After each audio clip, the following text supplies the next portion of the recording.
May kinausap na ako na tao.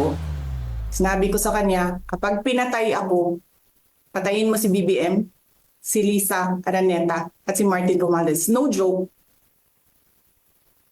No joke. Nagdilin na ako, ma'am.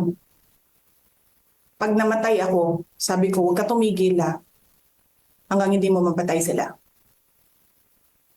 And then he said yes. May kinontrata na nga raw si VP Sara para ipapatay sina Pangulong Bongbong Marcos, First Lady Liza Araneta Marcos at House Speaker Martin Romualdez kung magtatagumpay ang umano'y assassination plot laban sa kanya. Matapang ang sagot ng Pangulo sa sinasabing banta ng kanyang bise. Kung ganun na lang kadali ang pagplano sa pagpatay ng isang presidente, paano pa kaya ang mga pangkaraniwan na mamamayan? Yang ganyang kriminal na pagtatangka ay hindi dapat pinapalampas.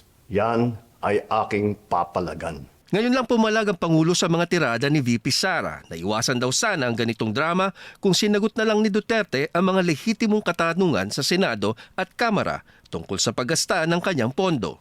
Ang katotohanan ay hindi dapat itokhang. Tapos na sana ang usapang ito kung tuto pa rin lamang ang sinumpaang panata na bilang lingkod bayan ay magsabi ng totoo at hindi hahadlangan. Imbis na diretsahang sagot, nililihis pa sa kwentong chicheria. Sitseria signatories ang bansag sa mga pumirma sa mga resibo ng OVP sa pangunguna ng isang Mary Grace Piatos na pinaghahanap na ngayon ng Kamara.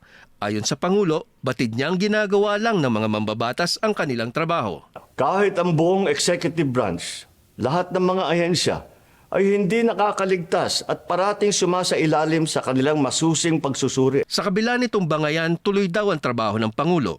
Pero kailangan pa rin daw na manaig ang batas, sino man ang tamaan. Hindi ko hahayaan magtagumpay ang hangarin ng iba na hatakin ang buong bansa sa burak ng politika. Para sa Agenda, Eugene Nadalla, BNC.